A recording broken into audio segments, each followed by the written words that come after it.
Good morning, everyone, and welcome to Agriculture Live. Today, I'm joined by John Giles from Promar UK, and we're going to be talking about the current state of the agri-food market and all the issues around that. So if you've got any questions or comments that you'd like answers to, please post them and we'll get to them when we can. So over to you, John. Introduce yourself, where you work, what your company does. Yeah, look, good morning, everybody, and thanks, Rebecca, for asking me to join you this morning. I hope, the next half hour or so proves to be interesting for people as to what we've got to say at Promar about what we see happening not just in the UK, but around the rest of the world as well. So as an introduction, Rebecca, I'm John Giles from Promar International. I'm a divisional director in the agri-food team there. I've been with the business quite a long time. I joined the business at exactly the right moment in time, really, from my point of view, because someone knocked the Berlin Wall down.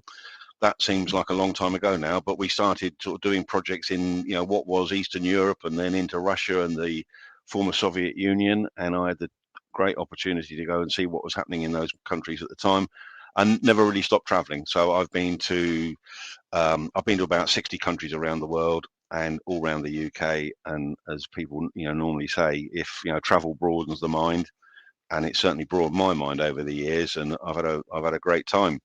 And a lot of the work we do at Promar would be in the dairy sector, but also beef, lamb, and I've done a lot of work and pork to some extent, and I've done a lot of work personally in the horticultural sector. But in this time I've been at Promar, I've looked at all sorts of different other products as well. Wine, sesame seeds, nuts, you name it, we've had a go at it probably at some stage. And then Promar itself, and I'm a pretty normal bloke, Rebecca. I've got three kids in their 20s, all making their way in life, and I'm an incurable football fan. I follow Reading Football Club for my sins. So yeah, I'm a normal sort of guy who's had a very interesting career and want to carry on doing that. Promar itself, we're an agri-food consultancy company. We employ about 140 people in the UK. We've also got people working for us in Italy, Germany, and one or two other parts of the world as well. We're part of Genus PLC. Genus is a livestock genetics company with its shares traded on the stock exchange. And there's sort of four parts of Promar, really. There's a farm consultancy, there's a sustainability team, there's the part of the business that I work in, which is looking at markets and data and supply chains. And then the last thing we do is almost like a standalone project in Promar that we run, the DEFRA Farm Business Survey, which is a big commitment. We collect data from about 3,500 farms every year on behalf of DEFRA. It's like an audit of UK agriculture, UK farming. Fantastic. So how did you get into this position and how did you get into the agricultural sector and why? Well, I think it's not uncommon. I didn't plan to do this. I left Swansea University quite a long time ago now, Rebecca, and had no real idea what I was going to do. And I spent a few months over the summer periods doing sort of casual jobs. And then I think my dad said to me, hey, are you going to get yourself a proper job? Which is the sort of question we all dread. And I saw an advert for what was a relatively small agricultural consultancy company in Solihull in the West Midlands, and I applied for it and I got it. And it went from there, really. I think at the time, sort of living in Birmingham had quite a lot of appeal for. When I joined the company, I didn't really know what they did, and I don't think they really knew what I could do. But we found out over a period of time. I was there for about 8 years, and then I joined what is now Promar. Fantastic. So we're going to be talking about the current state of the agri-food market today. So you're full of knowledge, John. What are the main things that affect the UK agri-food market in the present day? Well, there's a whole list of things, Rebecca, and you and I have talked about this a little bit in the build up to this session, really. But there's, sometimes people say, are we in a defining decade for agriculture and food in the UK and maybe other parts of the world as well? And I think the short answer is probably yes, we are. And we're also 4 years into it. So, what we've seen, I think over the last 2 or 3 years in particular, we're going to carry on seeing. And it starts with things like climate change. this is a massive issue. I think in the UK we've seen variable weather patterns, but in other parts of the world we've seen incredible changes in weather patterns. All around in North America, in Latin America, in parts of Africa, Southeast Asia. But climate change and the whole move towards sustainable, low carbon supply chains is a massive driver for change in the UK. And most of the big supermarkets have made big commitments to try and achieve this in a relatively short period of time, and then they're working with their suppliers, so the big meat companies, the big dairy companies, the big horticultural companies, and so on and so forth. They're all on a journey basically, and it's quite a difficult, challenging journey to make. But it's something we need to get our heads around. I think we're making good progress in some cases, but there's a lot of work still to be done. So climate change and sustainability would perhaps be two of the real big standout drivers at the moment. But also we've seen, we've seen in the UK, the ongoing impacts of Brexit. That was something we chose to do in the UK.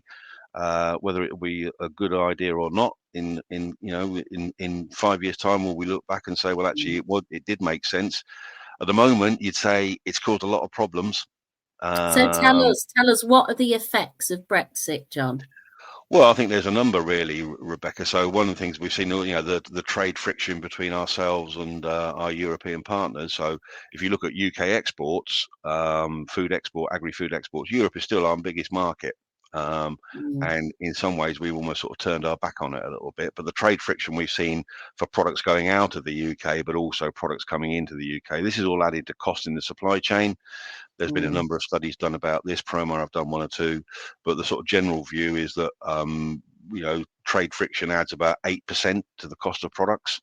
So we've also had the sort of cost of living crisis as well over the last 18 months or so, and it looks like rates of inflation are starting to come down now. But the reality is that food prices are still increasing. And this has all added extra pressure into the supply chain. So we've had Brexit, we've had the impact, the knock-on impacts of COVID. We haven't seen the last of those, I don't think. So tell us about that, because COVID, for most of us, it was like living in a movie. It was crazy, how did COVID impact everything? Well, I think there's a number of things again, Rebecca, and to try and we could spend the rest of the morning talking about this one, I should think. But we saw massive change in food shopping habits. So people, we'd already started as a country, as a market, to buy products online, but it exploded, didn't it, during COVID? And that's, in some ways, that was, you sometimes forget. I remember going to a supermarket just out near where I live, and we had to queue to get in. They were letting in people, 3 or 4 at a time. And I forgot that already. I remember queuing on a Saturday morning, half an hour to get into a supermarket. It's incredible. So I think the change in shopping patterns, the food service sector, eating out of home, that just closed down completely, really, didn't it, for a long period of time? And we had one or two goes at restarting it. But if you look at the data that's available, the food service market in the UK has only really got back to where it was in 2019. And there's still pressure and it's an important route to market for many food companies. Changing shopping habits. Food service sector still struggling, I believe. We're back to where we were in 2019, so we've missed out on 3 or 4 years growth there. And then lots of issues which not totally due to COVID, but there were other things happening as well, not least Brexit, but the availability of labour at farm level and in food factories. We had food factories closing down at some stages as they had big COVID outbreaks. And around the world, world trade slowed down because of COVID, basically, and we're getting back to where we were. There'll be the rumbling after effects of COVID going on. So we've talked about climate change, Brexit, COVID, the tragic war in Ukraine. We saw, fertilizer prices, grain prices, oilseed prices going through the roof, and again, there's been quite a lot of work done on this, and the sort of general view is that if the fighting stopped in Russia and the Ukraine today, it would take 2 or 3 years for sort of world markets to restabilize, basically. And unfortunately, it's difficult to see that happening, isn't it? It's difficult to see the impacts of climate change going away. The rumbling after effects of Brexit and COVID won't go away. The situation in the Ukraine, let alone what might be happening in the Middle East at the moment, the causes of the sort of volatility we've seen in the market, in the UK market and markets around the world, the fundamental causes aren't going to go away So in a hurry. how else has agri-food been affected in the UK because of the war in the Ukraine? Well, we, fertilizer prices went through the roof, Yeah. grain prices went through the roof, and sort of just general, I suppose, disruption, uncertainty. Hmm. Food markets tend to work best, Rebecca, I believe, when there is less disruption. When there's no disruption, they're still quite complicated.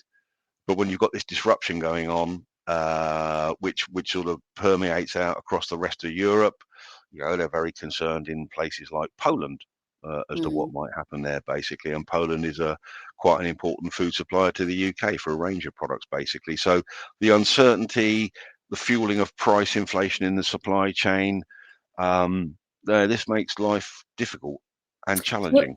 so a big talk at the minute is the cost of living Mm. crisis. How is that affecting everything in agri-food, would you say? Well, as I said a few minutes ago, I mean, it looks like the rates of inflation are, we got up to sort of 14%, didn't we, about a Mm. year ago? And it looks like the rate of inflation has come down now to a much, much more palatable figure. But the reality is that, food prices are still increasing.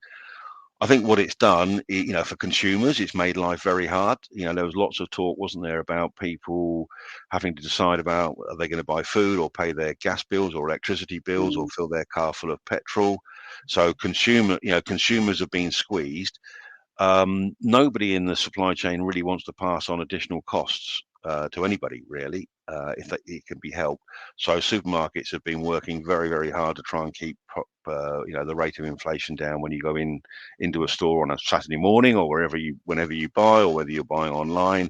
And food companies have had to do the same. Basically, they've had to look for every single efficiency they can find in their supply chain. They've had to look to control costs, and it's not easy. We've done some work in horticulture, for example, Rebecca, with the NFU, where the rates of inflation seen for across the board, labour, packaging, Mm. transport, all these things, they've all been going up, and at some point something has to give. You can't just keep Yeah. absorbing the additional costs. I was going to say, do you think that we as consumers pay a fair price for food at the moment? That's well, again, that one could take up the rest of the morning, Rebecca. Well, look, consumers have to pay the price, which is the price, don't they? Basically, um, I mean, if you look at sort of long-term trends in the UK, we spend less now on food as a percentage of our overall income. If you go back a generation, it might have been sort of 30% of people's income was spent on food. Now it's about 10 or 11%. It's gone up a little bit in Mm. the last couple of years. Um, I, there's, it's quite a hard question to answer definitively, because there's such a wide range. You can go upmarket and spend quite a lot for your food. You can shop. I mean, so one of the things that has happened in the last, it's been happening for a while, and again, I think these supply chain shocks have actually helped accentuate what's happening, is the growth of the discounters, Mm. Aldi and Lidl, who've, their model is deliberately sort of low cost, keep it Mm. very simple. There may be a little less choice than you would get in some of the other supermarkets, basically, but they've shaken up the UK retail market considerably over the last few years. And again, if you look at the statements being made by Aldi and Lidl in particular, they say we're not stopping here. We're going to open up, many, many, many more stores around the UK. All the other retailers have had to sort of react to that. And so, yeah, I mean, price has always been important, always will be important, but it's been particularly important at the moment. Mm. And a lot of people that, would have shopped at the higher end retailers shop at the Aldi and Lidls now, don't they? Yeah, look, you've only got to look at the growth in the market share of Aldi and Lidl. The other Mm. big four, traditional supermarkets have all been, they haven't been losing catastrophic market share, but they've all lost market share. And where have they lost it to? They've lost it primarily to the discounters. So Yes, they have had to react, and they have to compete with the discounters, who almost sort of reset the bar in the UK as to what food costs. And it's interesting, for many, many years, Rebecca, we looked at the discounters in continental Europe and thought, that's a funny way of shopping. We quite like Tesco and Marks and Spencers and Waitrose and Sainsbury's and others, basically. And sort of that's what they do on the continent, where then Aldi and Lidl have shown that actually we do like, we almost turned our nose up a little bit at the discounters. That's a funny way to shop. But you look at the growth in market share of Aldi and Lidl in the last couple of years in particular, it looks like we quite like shopping in discounters. Maybe not for all our products, but certainly our core products. Absolutely. And then, sort of top up shopping during the rest of the week. I think, it used to be that people went to supermarkets and sort of did all their shopping on, me. I've always been told to think you're not totally typical, but I would have gone to on a supermarket on a Saturday morning and bought everything for the week. I think now people are maybe buying their core products once a week, and then they're topping up a lot during the week as well. So going to convenience-based local retailers. Yeah. So just going back to the issues that we were speaking about, can you tell me about the logistics issues because of the Red Sea and the Panama Canal? Yeah. What's happening there? Yeah. Well, it's a bit of a sort of bun fight at the moment, isn't it? I mean, if you go back a couple of years, Rebecca, to what happened during COVID, the world shipping lines were in disarray. Really, there were plenty of ships out there, but they were all in the wrong place.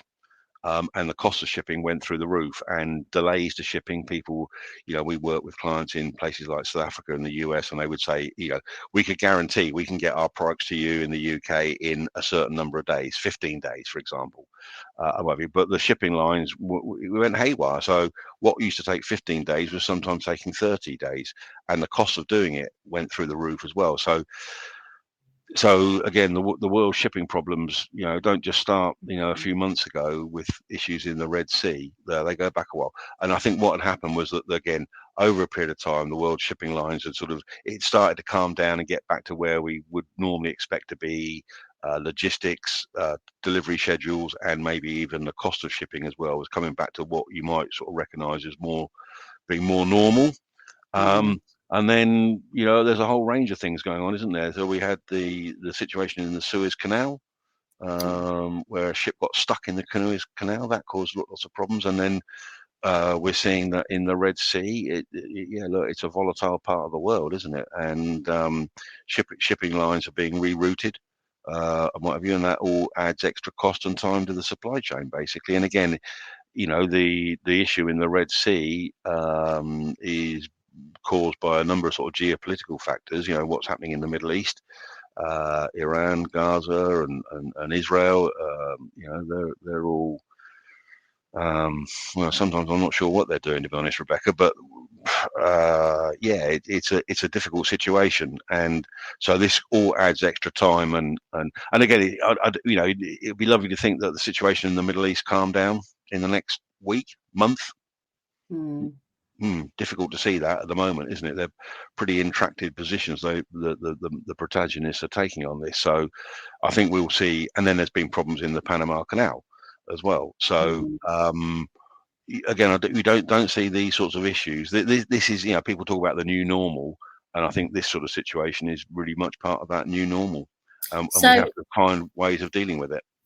Yeah, I totally agree. I mean, so looking at all of these issues, what does it mean for the future, John? What's the impact? Where do we go from here? Again, we could talk about that all morning, Rebecca, couldn't we? But I think we're in for a period of sustained volatility, and so we need to be agile in the way we manage our supply chains, and we need to be flexible. And these are sort of words that trip off the tongue quite easily. But agile supply chains, flexible supply chains, and sustainable supply chains in particular. And we need to be making every effort we can to try and ensure that's what we create. If we haven't already created it, we need to create it again pretty quickly. And what's the impact on consumer behaviour? Well, again, so a key factor on determining consumer behaviour is the cost of food, isn't it? And so we are seeing inflation come down, but even though it's coming down, prices are actually still going up. So I think consumers, we've got an election in allegedly later this year in the UK. It'll be interesting to see how consumers react to what might be a change of government. But I think consumers will carry on being a bit cautious in what they spend and how they spend. At the same time, when they do spend, I mean, in the food service sector, it looks like that. As I said, the overall demand is sort of back to where it was in 2019. So we've lost a number of years of growth, which is not desirable. But yeah, people still go out to eat. I mean, I live in Reading, as you know, Rebecca. I was out in Reading at the weekend, and restaurants and cafes seem to be quite full, but I'm not sure they're quite as full as they used to be. And I think they also used to be. This is anecdotal. I've got a friend who works in a restaurant in the centre of Reading, and they said we used to, on a Saturday, we were full all day, and they say now by about 7 o'clock in the evening, people have been out, they've eaten, and they've gone home. So consumers, I think consumers will remain quite cautious, and understandably so. And that's fair, isn't it? That's very fair. I mean, so we hear about climate change all the time at the moment. How is that affecting agri-food? Well, again, it's not just a UK issue, is it? This is probably maybe the single biggest global issue we face at the moment. And there's been all sorts of intergovernmental agreements and the UN Sustainable Development Goals that people have signed up to, basically. But what we're seeing is, again, disruption to production. Look, in the UK, we've had an incredibly wet period, haven't we, over the last month or so, which will damage crop production or limit crop production. But we're also seeing that in other parts of the world. And then at the other extreme, we're seeing sort of drought. So drought in parts of Latin America, parts of North America, parts of sub-Saharan Africa. This all limits or can cause a limitation on production, basically. And again, it's just another area which we have to try and understand to begin with, and then manage and then implement on. So why is there such a need for supply chains to be resilient and sustainable, John? Well, the short answer is if they're not, then we won't get food into supermarkets or shops or restaurants, I suppose. But also, we've got these commitments that all sorts, governments, big companies have made to reduce carbon emissions and what have you. And so we need to accelerate the progress that's being made on that. But yeah, if we haven't got resilient supply chains, and I think it was interesting during COVID, Rebecca. I mean, there were times you could go into a shop and the shelves would be empty. We're spoiled in the UK, aren't we? We expect to go into a supermarket and we expect it all to be there all the time, competitively priced and what have you. And we found that during COVID, in particular, had a bit of Brexit trade friction in there, that you could go into a supermarket and find that there wasn't a full array of products there, and the prices have gone up considerably, basically. So if we don't, but having said that, I think, Rebecca, again, it was interesting, you might go into a shop one day and there wouldn't be anything in there. You might go in a second day, but within a few days they were back to where they were. So I think our supply chains are, commendably resilient overall. We take it for granted sometimes, don't we? We do very much take it for granted, aren't we? Lucky in the UK and in other parts of the world, these are serious problems. I think our supply chains showed during COVID that they are remarkably resilient, but clearly under huge pressure. So how important is the role of technology and digitalization in the UK supply chain, John? Yeah, well, we could go on about this all morning as well, Rebecca, probably. But I think, sort of people say, well, how are farmers going to mitigate all these things we're talking about, be it some trade friction, be it COVID impacts, could be it climate change, and so on and so forth, and soaring prices and what have you. And of course, in the UK, reduce subsidies for farmers. The direction of travel is clear there. Farmers will get less subsidy for production, and they might get some more subsidy for environmental good practice. But so one way farmers can get through, again, what is a very challenging period of time is looking at the use of technology. We embrace it in every other part of our lives, don't we? Look what we're doing today. We're using technology to do something. A few years ago, we'd have all had to go to some centrally appointed meeting venue and do this sort of in person. We can now use technology to do all this sort of thing.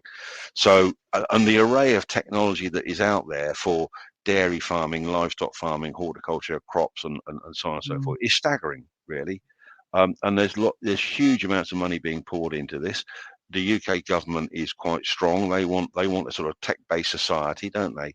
And that applies to farming as much. So there's significant help. Again, I think we're lucky in the UK that, or fortunate in the UK, there is significant help from the, not least the agri-tech centres that have been consolidated only in the last couple of weeks, basically. But there is quite a lot of government money out there to help do this, because again, it's very challenging. But one way farmers will survive and thrive in this sort of incredibly volatile situation, and a situation of reduced subsidies, is making use of the agri-tech that is out there, and it is out there. But in some cases, I think, Rebecca, it's quite challenging for farmers to decide sometimes which is the right piece of agri-tech kit or service or technology at the right time, and it has to be affordable, of course, and it has to work as well. Yeah. But agri-tech, I think, is, if you're looking at sort of where there's a lot of interest in all these areas we've been talking about, but agri-tech, I think, is going to be an area we hear an awful lot more about, and we have to get on board, basically. Absolutely. And part of that is the sort of digitalization of supply chains as well. But do you think that the retailers, just looking at the supermarkets and things like that, do they over rely on technology? I mean, we had the issue with Sainsbury's not so long ago, where you couldn't, go and pay for fuel because there was a disruption to that. Well, technology is a great thing, as you know, Rebecca. Let's hope it holds up this morning. I think it will. But yeah, there will be problems with technology from time to time, basically. And that situation with Sainsbury's didn't last long. If it wasn't Sainsbury's, it could have been somebody else, basically. So we also need to have resilient technology that doesn't crash and leave us sort of, what do we do now? The technology's gone down, the website's gone down, the platform we're sharing isn't working properly, and so the ability to move data around between people in the supply chain, whether it's the producer or the processor or the retailer, that will that will speed up and make supply chains, we hope, we think, we expect, make them more resilient and more efficient. Fantastic stuff, John. So we've covered a lot of reasons of volatility in the world at the moment affecting UK agri-food. But do you think in 5 years' time they'll all have gone away? I wish. All these things also present opportunities to do things differently as well. So we can get a bit gloomy if we're not careful. But all these things that we're seeing also present an opportunity, not least through the use of technology, not least through the use of digitalization of supply chains. They present an opportunity to do things differently, and we probably do. I sort of said at the start, are we in a defining decade for agriculture and food in the UK and other parts of the world? I think we probably are, but we're already 4 years through it. So hey, come on, let's not hang around. But if you look at the fundamental cause, the absolutely fundamental cause of this, Rebecca, climate change. Is climate change going to go away in 5 years? No. You tell me. Is the situation in Russia and the Ukraine? Well, what I said was that even if they stop the hostilities today, it would take 2 or 3 years for the supply chain to re-establish some degree of normality. Is the situation in the Middle East going to resolve itself? Unlikely. It would be, at best you probably would hope for an uneasy truce, wouldn't you? But the Middle East has always been a bit of a, flashpoint for sort of these geopolitical tensions. Our US-China trade discussions are, there's an election. We've probably got an election coming up here in the UK. This is general conventional thinking, isn't it? But there's definitely going to be an election in the US, and the relationship between the US and China is absolutely fundamental to the world economy, basically. So we might see some improvement, Rebecca. We've been through a period of incredible volatility, but the fundamental causes of that aren't easily going to go away. So I think we're in for a period of sustained volatility. Mm. So But and what does it? that makes life hard. That makes life So hard. But it also presents an opportunity to do things differently. yeah, because there are opportunities in Of difficult course. times, aren't there? Yeah. We've seen that in the past. So in terms of recruitment, Mm, what does this all mean for agri-food recruitment in the UK, would you yeah. say? I wonder when you get round to that. Look, I think we're going to need. We already do. We are going to need every talented person we can find to come into agriculture and food. And agriculture and food has sometimes been, it's not seen as a very glamorous industry to come and work in at times. So I think we've got to sort of reposition agriculture and food as being very important. And there's a wealth of careers out there. So there's the technical sort of jobs that need doing. So how do we manage a farm? How do we manage a food factory? How do we distribute? How do we market? How do we retail? All those sorts of things. Those are things that are almost givens now. But I think also we're going to need people who understand the issues we're talking about, these geopolitical Mm, issues. We need people who really understand climate change and what the impacts might be and what the opportunities might be as well. We need people who understand, the tech side of things as well. Again, and what the opportunities are. Talking to our IT guys at Genus, so I sometimes grumble about, wow, we're trying to keep up with all the technical changes that we're making, particularly sort of working online and transferring of data and what have you. And they reassure me, don't worry, John, you probably know a bit more than you think. But they also say things like, we haven't even really started. So mm. I think companies that understand and can master and use the tech will be really important. So we need people who've not only got good sort of traditional technical skills in farming and food production and processing and marketing and distribution, etc. We also need people who've got really good skills in technology. Yeah, and like we said before on other shows, on our other shows of this, that some of the jobs that will be coming up we won't even know about. Well, it's interesting. If I just took one example, there's almost like a new job category, isn't there? Sustainability, director of sustainability. We didn't, Yeah, you will know more than I, Rebecca, but for 3, 4, 5 years ago, we didn't have anybody called, we didn't have people in food companies called director of sustainability or director of ESG.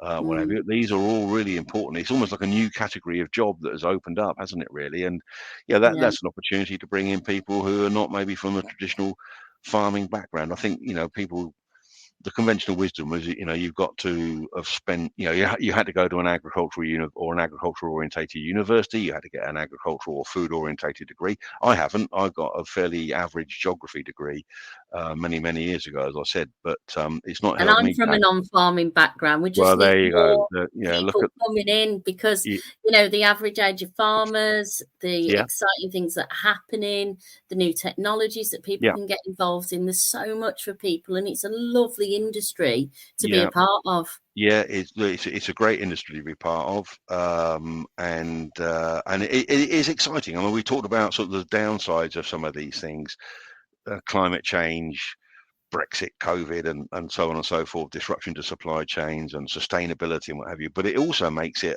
an industry at the moment where there's a tremendous amount happening, and it's potentially all very, very exciting. But we're going Yes. to need people with these new skills, I think, Rebecca, as much as anything. And I don't think I think the days of, you had to look, if you've got an agricultural and food background or training, that's not going to do any harm, is it? But there's also an opportunity to bring people in from other areas of the economy who probably Yeah. see things a bit differently. So now is the time. If you haven't considered agriculture, food farming, agri-tech, come and join our industry. There's some great things happening. So I what? think also, Rebecca, young people, Yes. you know, sort of who's going to understand the tech and appreciate the sustainability challenges. I'm not saying that anybody of my age or my generation can't, but we need to get, you did talk about the age profile of farmers, not just in the UK but around the world, is wrong, and we need to get young, we need everybody we can find, every talented person we can find, but also we need to encourage the next generation into the industry, Absolutely. And I and always, John, not see them go off to other areas. I always harp on about, we need to be doing more in terms of this type of education in schools, Yeah. getting young people out to see about the sector itself, and getting careers advisors to, come up with this as a sector, because sometimes it just gets completely overlooked. I think you're right. I mean, school curriculums are pretty. One of my daughters is a teacher, Rebecca, and so is my sister. And they say the curriculum is packed, but we've got to find with other stuff. But there can be overlapping. So the tech, we could teach kids at schools and universities about. Sorry, do you call them kids? But to me, they're all young people. But we can teach them tech, but we're also going to say that so you could apply this in many areas of the economy. We are going to move to a tech-based economy, but if we haven't already done so. But agriculture. But it's up to the universities and colleges and people like Promar and Genus and levy boards and the NFU to sort of reach out to people and say, look, there could be a really great career for you in agriculture and food. It's going through a period of fundamental change. We need to do things differently, and we need great people coming in, and we need the next generation coming in. And the other thing is, John, parents can get involved. I look at, I've got toddlers, and they've got a spark and an interest. You see them playing with tractors, going out to these farm days, visiting farm parks. There is interest there in some of these kids. We've got to help them. Yeah, I think we, it's a concerted effort, isn't it, really? I don't think any one organisation can do this all on their own. We need a concerted effort. And I think that worries me a little bit, Rebecca, is we've been talking along these lines for quite some time. And nothing's changing. We still haven't quite cracked it, have we? Look, I mean, some of the people coming into Promar, some of the people I meet coming into Genus, and I also go and talk to students at various universities during the course of the year. Yeah, they're very, very impressive. But we need to show them there's a real career path within agriculture and food, and what they can do. And sort of when I started doing this sort of work, Rebecca, there was a sort of almost like a sort of, unless you're 30 and have got a few grey hairs, you won't be able to do the work. Well, actually, I think that's all wrong. We've got some great young people coming into the industry, but we need more of them. And Absolutely. we need to give them at the right time, the right training and all this sort of thing. But we also need to give them the responsibility. Absolutely. We need to be more at more of these careers fairs and things like that. But I've had a question here from Sandees, who said, how can Africa emerge in the new technologies that are now essential to the industry, looking at limited resources when compared to European countries? Yeah, that's a good question. So thanks very much, Sandees, for that. So look, the sort of some of the issues we've been talking about, not least climate change, are more maybe in the UK, although our climate has been highly variable over the last few years. If you look at the sort of these world maps that show where parts of the world are hotting up, or whether there are severe drought issues, and also sort of the other way, sort of lots of flooding and what have you. It's all very difficult, isn't it? But in Africa, the issues are probably as acute as anywhere in the world, I would have thought. And there are lots of projects going on in Africa to try and mitigate these things and make a contribution. So the UK Agri-Tech Centres, they're focused on the UK, but they've got quite a big outreach program. They're looking at projects in Africa as well, and one or two other parts of the world, Latin America, I'm sure.